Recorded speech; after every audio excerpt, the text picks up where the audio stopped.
What's up, everybody? And tonight we're talking a little MLB postseason, baby. Let's go. I'm hyped. Nathan Brewer is joining us. Now, Nathan was featured a couple times in the 100th episode that just got released the other day, especially for his comment that says, "My man Mark, he don't miss, bro," which was like the comment of the year, one of the funniest things I've ever heard and seen out of Nathan Brewer. But Nathan, man, I gotta ask you, how you feeling, man? MLB postseason in full swing. We've been trying to record this for a while now, and we're finally on it. Sadly, your Milwaukee Brewers got eliminated, but man, how you feeling? Yeah, like you said, Dunk, the Brewers did get eliminated this past week, so it's been a little tough, a little bittersweet, if you will. But postseason baseball, it's in full swing, and postseason baseball is where it's at, man. It's so energetic, so it's crazy atmosphere all the way around. I think I watched what game was it the other night? The Red Sox Rays game where Kiki Hernandez walked it off. That crowd in Boston was going crazy. It was insane. Yeah. So yeah, that's about what's going on with the postseason. And talk a little bit about the Brewers Braves if you. Yeah, let's dive right into it. Now, Nathan, let me get your thoughts here real quick, just on that series as a whole. I mean, I think that me and you can both agree on this. The one question about the Brewers was their hitting. Didn't really hit the best in this series. I think that's what kind of led them to where they got.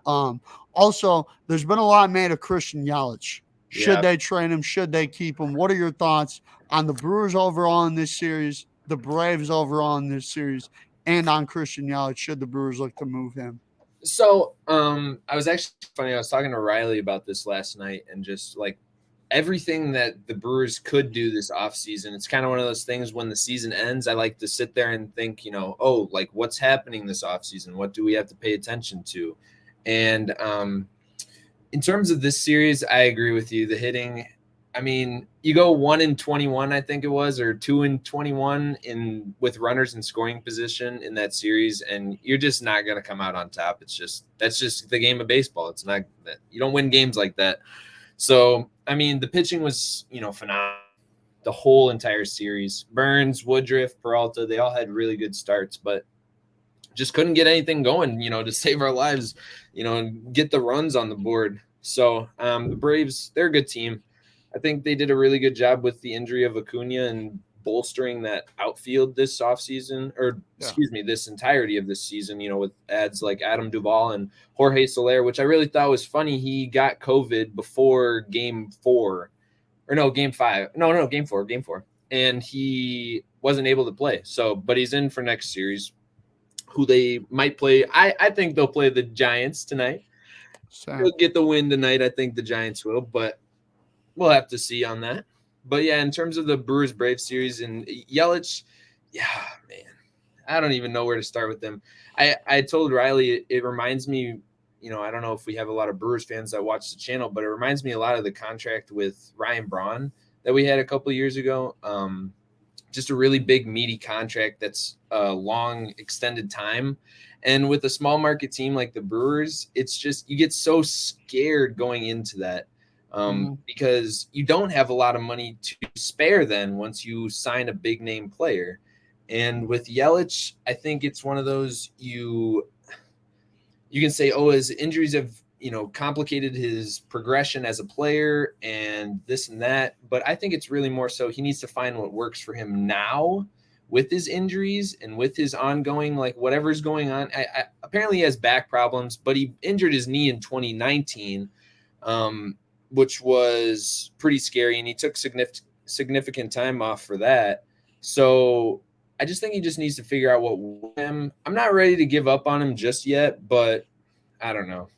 I thought the COVID year was a fluke, and I was like, okay, COVID's a fluke. Let's just get on with the new season. And this year it wasn't much better. So I don't know what to say about that. You just got to give it time, I guess. Yeah, well, no, I think you see this in all sporting events. Everybody's kind of like, if a star player had a down year, it's a fluke year. It's a COVID year. Right. But really with Yelich, he's the one guy that really stood out to me that didn't bounce back. And I think part of that injury that leg injury that he had. I just think that he's scared to get that hit again. It, Yeah. it tells me in his batting stance as well. I think it was Jimmy Rollins on the TBS broadcast who was breaking down like the difference in his swing from like 2018, early Yeah. 2019 to now. And it's so different. And that's what I think the real problem is here. I think Yelich just needs to get comfortable again with that. Now, here's the thing is do I think Yelich is a great player without question? Um, do I think he's a great batter without question? Do I think he's gonna figure it out? I really do. I think some Brewer fans are kind of prisoners of the moment. Um, Oh yeah. sometimes and just are so quick to move off a guy. Um, and you can't do that always. You have to kind of look at, okay, well, you got to understand, okay, Yelich did some good things this year. He did some bad things. We need to get him comfortable with that leg first. I think to have real success with Yelich, he has to get his leg right.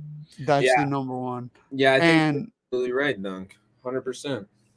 And Nathan, I think when you talk about the Brewers pitching, I mean, it's unbelievable. But a point that I wanted to make, and not a lot of people brought this up, game 4, 8th inning, what happens? Freddie Freeman hits a home run. And Who you know normally what? who normally pitches the 8th inning? Devin Williams. Devin Williams, a guy that I think was one of the dumbest things I'd ever seen. Yeah. I mean, dude, come on. Like, you're a team with Devin Williams. I thought the Brewers were for sure a World Series contender.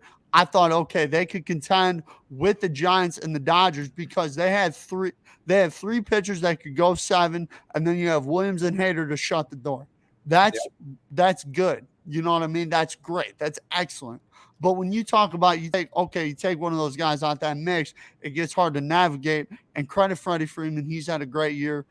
Since his struggles early on in the season has really put it all together and got his team to where they are now was really because of Freddie Freeman. 100%. And it's one of those things you hate to see it happen. But am I mad that Hader was pitching in that inning? Absolutely not. Absolutely No. not. I'm taking that matchup every single day, Hader on Freeman, and I'm not thinking the whole time that Hader's pitching, I'm not thinking Freddie's going yard on this because Yeah. you just don't do that. That was the first home run Hader had given up to a lefty in like a year and a half. I mean, just Yeah. something insane like that, like crazy. But yeah, I think just that injury with Williams though puts even more pressure on Hader, more pressure on the other guys in the bullpen. And I mean, if you have Williams, you're looking at Hader only pitching the 9th. Okay. Yep. You're not looking at him in the 8th. Okay. Which one is going to take his pitch count down, 2 is going to take his stress level down and his workload down, Yep. which will all help him, be a better pitcher longer. So I think, Nathan, really what it is the Brewers need to figure out their hitting. They really do. That's what this comes down to. The Brewers have one of the greatest pitching staffs, like that I've seen in a long time. Long time. They flow so well together. I mean, even Eric Lauer and Hauser, who are your guys' back end guys, are solid. Solid. They ain't bad. They're not to the level of Peralta, Burns, and Right. Woodruff, but if that's your top 3 and then your other 2 guys are solid like that, you talk about a solid team. And I think going into one of my points in the postseason, because I picked the Brewers to win this series and I picked them to lose to the Giants in 7 games. Okay.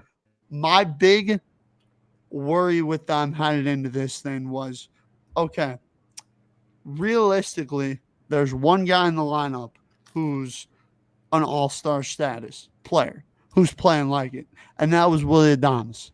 Yelich wasn't really playing that well. Lorenzo Cain and Jackie Bradley Jr. haven't been playing well. They've been platooning those guys. Cole Wan has really took a step back. Tellez and Vogelback are solid. They're up and down. Very inconsistent. Very okay. inconsistent. And that was one of the main reasons, and that's what I think got you guys in this series. But credit the Braves. I think, the Braves, very well managed. Brian Snedeker does a terrific job with that team. Knows when to pinch hit, knows when to pull a pitcher, knows when not to, doesn't do it too early. like I think some managers do in the postseason. Yeah. But yeah, now we got the Braves advancing. But let's talk about the other NLDS series, which had a lot of hype around it. I mean, you talk Yeah. about Dodgers, Giants, 200+ win teams. Look like two of the best teams in baseball all Oh, season yeah. long. The Giants, their veterans seemed like they just had a great year coming out party with Crawford, Belt, Yeah. Posey, Longoria had a great year. Obviously, they make that trade with the Cubs for Chris Bryant. KB, we miss you, man. But we're rooting for you. SF resilient, go Giants. Yes. Um, but Nathan, what are your thoughts on this series so far? And who do you have winning tonight, man?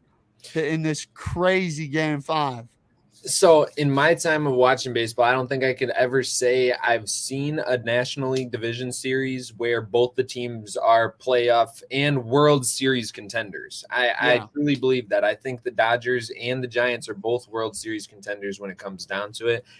You're in sense getting a NLCS matchup in the NLDS for what you're worth, So I think that I think the Giants are going to take it tonight. I really like how they've played this series out. The momentum has it's been kind of interesting because obviously the Giants took one from the Dodgers at home, and with Gavin Lux getting I saw a crazy stat on that fly ball he hit in the ninth in the game 3, but it was something like 107 exit velocity. There was only like a 1 in 10 chance of that ball not going out or something like that. Yeah. So it was crazy, but the momentum is definitely in the Giants' favor. They got Logan Webb on the mound tonight. I think he's going to come out and just blow the doors off him like he did in game 1 when he pitched. He had 7 strong in game 1 with 10 strikeouts. So I think it'll be similar act tonight, and the Giants should walk away with the W. So I like the Giants as well. This series has been amazing so far. I just think when you talk about the amount of talent, and you talk about with the Giants, Brandon Belt's not there, Max Muncy isn't there, and this matchup is still living up to the hype. Yeah. And it's been unbelievable. And I mean, when you see teams taking games from one another on the road, it's really impressive because we know how hard it is to win on the road in the MLB in the playoffs. Yep. It's very difficult. It's not easy. I was talking to a friend of mine in my social media class today. He's a big Dodgers fan. Yep. And I said to him, I said, hey, man, best of luck tonight. I think the Giants are going to win, but I think it's going to be close. And he goes, yeah, we're going to need to get off to a fast start. And I said, yeah.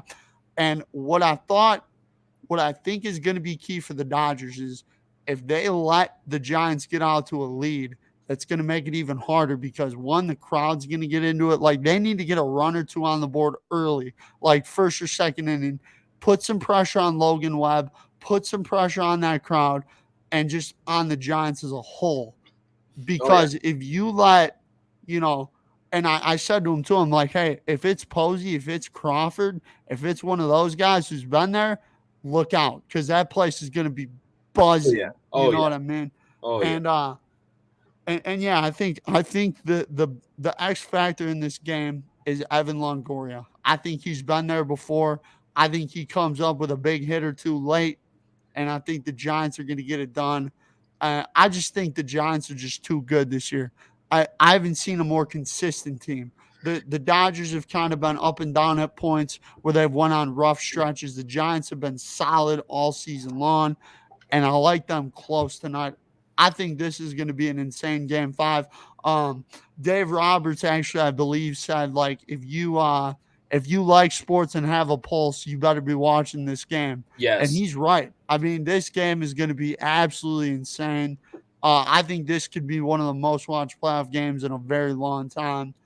And it's going to be fun. But Nathan, let's talk about the ALCS now, which has finally been set. We got the Red Sox who defeated the Rays, and we got the Astros who defeated the White Sox. What are you looking for in this series? Who do you got and in how many games?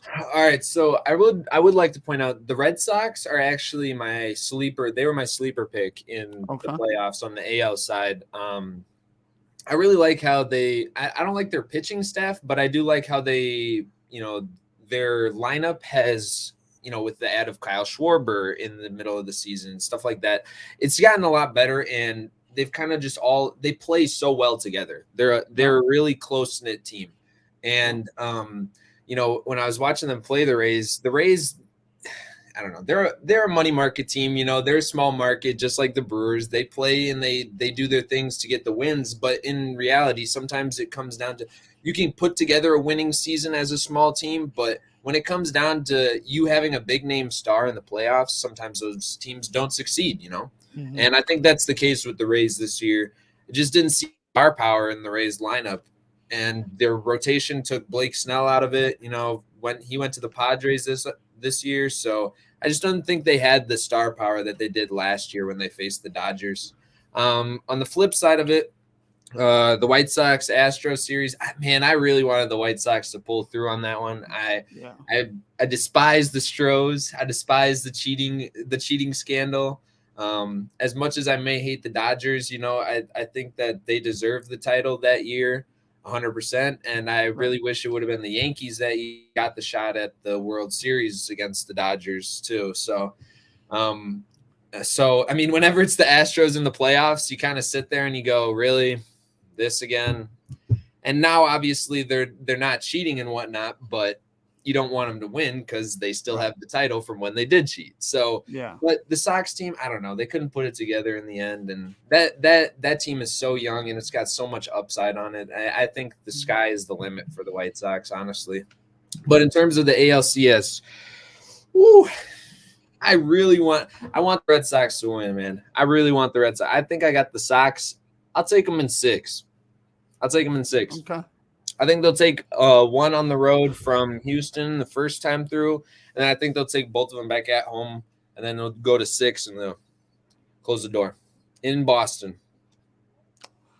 Yeah, so obviously you talked about it. I thought the Red Sox were going to lose to the Rays only because I thought the Rays were a little bit better managed than the Red Sox. 100%. But really, what Alex Cora did was very impressive in this series. He played to his matchups. He played to his strengths. Kike Hernandez is red hot right now. Woo! Kyle Schwarber playing well. Christian Vasquez came out of nowhere, had a great postseason. Nathan, the Astros looked insane to me against the Sox. I thought that series was going to be a lot closer than it was. Yep. And it kind of concerned me. And I'm like, here we go again.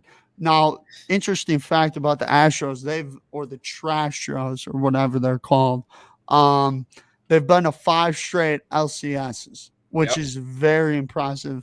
I mean, you could take out the 2017 year if you want, the year of cheating, and they still got 4 straight, which is very impressive. With this one, it's hard. It's really hard because I don't like them. But I think they're going to win this series. I think that the thing that separates it for me, I think the Astros are a little bit more experienced than the Red Sox. And I think that's what's going to do it. I'm not saying the Red Sox can't do it, because I think this series is going to go 7 games. It's going to be a classic. But I think if you told me Boston had home field, I would give it to Boston in 7. But I just don't see the Astros losing at home. And I like them to win this series in 7 games. I think this is going to be a great series. I will say I'm voting for Boston, but I just think the Astros are the better team. They are on a stat sheet 100%. I will like to mention something though. I think it was the Rays. Yeah, it was the Rays. The Rays Red Sox series. I think it was Verdugo actually got interviewed yesterday, and he's been one of my favorite players that has come out this postseason. I like to put that as a side note. He's really kind of grown in the attention, But I think what did he say? He said, the Rays, they had champagne and stuff already shipped to their clubhouse prior to Game 5, and kind of were just like lackadaisically going about it, saying like, oh yeah, we got this in the bag. Let's just get our win and get out of here. So the Red Sox, they're playing with fire, man. People are doubting them. So I like them as the underdog, and I hope they put a beating on the Astros for real. So do I. Yeah. But the Astros, they did. Altuve looked disgusting in that series. He just was mashing everything left and right. It was bad, Yeah. but And Correa looks really good too now. Correa looks good too. They all look like, I hate to say it that way, but they all look like 2017 for him, Yeah. Yeah, and it's tough because whenever you're talking baseball, I think series can change within a series. And I think for the Red Sox to win this thing, they got to take one in Houston. I think that's the only way that they can take it. I think they actually will take a game, but I just think the Astros are a little bit better. Like, also too, I think playing as many games as they've had too is going to catch up to the Red Sox a little bit. Playing that extra game might catch up to them, because you forget, like, they basically go from 162 to the wild card game and then to the DS and then to the CS. So could fatigue set in maybe 5, 6, 7 range? Maybe. But I like the Astros in a close series. I hope the Red Sox win, though. Really do. But Nathan, last question for you, because I know you got a lot going on homework wise and stuff like that, and work and stuff. But whoever wins tonight, do you think the Braves can challenge them? Do you think the Braves could challenge the Giants or the Dodgers, or do you think that this is basically the LCS tonight? I think it's safe to say that the series that we've seen between the Giants and the Dodgers will be more of an LCS than the actual LCS. Yeah, I truly believe that. I'm not going to sit here and say, oh, the Brewers would have done better, the Brewers would have done worse, because they took their L. They took the loss. We lost to the Braves fair and square. Like, Braves beat us 100%. We screwed ourselves on that one when we went like 1 for 21 with runners in scoring position, like I said before. So, them getting there, congratulations. You made it to the NLDS or the NLCS. And you know what? Better yet, you made it there without Ronald Acuna Jr. And I think that's one of the things that Braves fans just need to take away from the season in general is that, holy cow, we did this without the guy that's supposed to be like the generational superstar of the MLB for 20 years. You know what I'm saying? Like, the guy is he's crazy good, and he's a center fielder that literally does everything for you. So, I mean, that's hard to replace. And for a team to just look at that and say, wow, he's actually out for the season, and then go and bolster the outfield to make the playoffs and to make the, the DS and the championship series, it's crazy nice. But I do think the run ends here. I think that San Francisco and the Dodgers both, I just think their rosters are just so deep. It's just insane. I mean, you got so many stars around the infield for San Francisco and for the Dodgers, as a matter of fact. But that Dodgers starting rotation is just something else. And I mean, same with San Francisco's that front three. I like that front three for San Francisco way too much, be taking Atlanta in any sorts. But I do think it'll be a good series. I think it'll go 6. Yeah, I agree. I think either team that wins the night wins that next series in 6. You talked about it. I mean, these two teams are the most talented teams in baseball. We've seen it all year. And honestly, man, like, you talk about going from Scherzer to Buehler for the Dodgers, or from Webb to Gossman. You talk about going to those guys. And yeah, I just think the Giants are going to be too much. Possibly might get Brandon Belt back too. Dodgers might get Max Muncy back. Those guys are starting to take some fielding drills and batting practice. So I think if they advance tonight, they got a shot. But I really think what this is going to come down to is who wins tonight. And I think it's going to be a great game. Oh, yeah. I could see either team winning, but I just think the Giants at home are too good and too talented to lose this one. Like you said, the Dodgers, the key for them tonight is to get a run early. You need to get a run early on Webb, not only so that you put the Giants fans at uneasy because, oh my gosh, that's our ace, like that's our guy out there just giving up runs in the first couple of innings. That's not good. that kind of thing gets into a crowd's head. And you talk about taking a crowd out. We went to the Brewers game, game 2 of the NLDS, and I just remember after, I think it was the 3rd inning, I think the Braves were up 2-0. The just crowd was out of it for like a good 4 innings. And, when the crowd's out of it in a playoff game, the innings just start going by like that and that and that. And soon enough, you're 7th inning and you're still losing down by what you were 4 innings ago, whatever. Yeah. So taking the crowd out of it is going to be the biggest factor for the Dodgers tonight, and getting Webb out of the game early. Get into that bullpen. Yeah. Now, last question. Do you think a ball gets hit out to McCovey Cove tonight? Ooh. And you know what, Dunk, I don't know if you knew this or not, but I actually have been to Oracle Park. So I've actually been there and seen McCovey Cove. It's really nice. I told Riley this. It's my favorite ballpark I've been to. It's so beautiful. But that McCovey Cove, man, that is a far distance. But if I had to put my bet on somebody hitting it out tonight, I'm gonna go Crawford. He's just gonna yank one. He's just gonna turn on one and just smack it out. It's gonna be the heart and soul of that Giants team, Buster Posey. I think Big Buster gonna hit one out. He did it in game 1. I like him to do it in game 5 tonight. But Nathan, thank you so much for joining us tonight. Of course, appreciate you. Obviously, we need to get you on more talking MLB. Definitely want to talk some more throughout the playoffs. But hey, if you guys like this video, make sure to give it a like, give it a comment. Let us know if you guys want to see Nathan on more often, talk some MLB and other sports. The man is wildly talented at many sports. But make sure you guys subscribe, hit the bell notification, get notified when we drop stuff and all that. And, stay tuned for more videos throughout the week. And Nathan, you have yourself a good night, buddy. I'll see you later. You too, Dunk. See you.